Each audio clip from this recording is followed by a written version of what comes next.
प्रथमटी होती ए ओडिशावासी भारतवासी आमर घोषणा होता 1 तारिख शीतल षष्ठी किंतु लिंगराज ट्रस्टी बोर्ड डिसाइड कला 31 शीतल षष्ठी तेणु आमर 30 तारिख दिन प्रभु लिंगराज बाहर लिंगराज मंदिर आमर एथर 11टा है गेट तोरण है छामुंडिया है लाइटिंग है मंदिर ठू आरंभ कर केदार गौरी पर्यंत साजसजा है ब्राह्मण निजक बढ़िया भाई सजाऊँ ब्राह्मण निजक भाई मैंने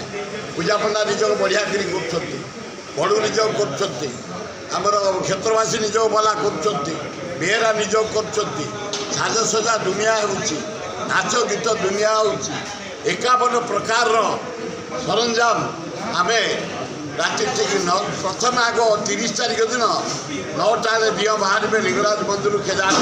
विराट प्रशंसन एवं 31 तारिख दिन एक परिवर्ते 31 तारिख दिन ठीक 9टा 51 प्रकार वाद्य बाजा बजे नागा कीट शंख चारिआड़े ध्वनि करी आम बाजा बाण फुटे नाच गीत करी प्रभु को आनंद उल्लास पालिंकी सवार प्रशासन करी दौड़ प्रभु को लिंगराज मंदिर नहीं आसबू दल मत निर्विशेष जाति मत निर्विशेष समस्त आम सहयोग करी प्रति वर्ष ग्रांड सक्सेस हो समस्त सहयोग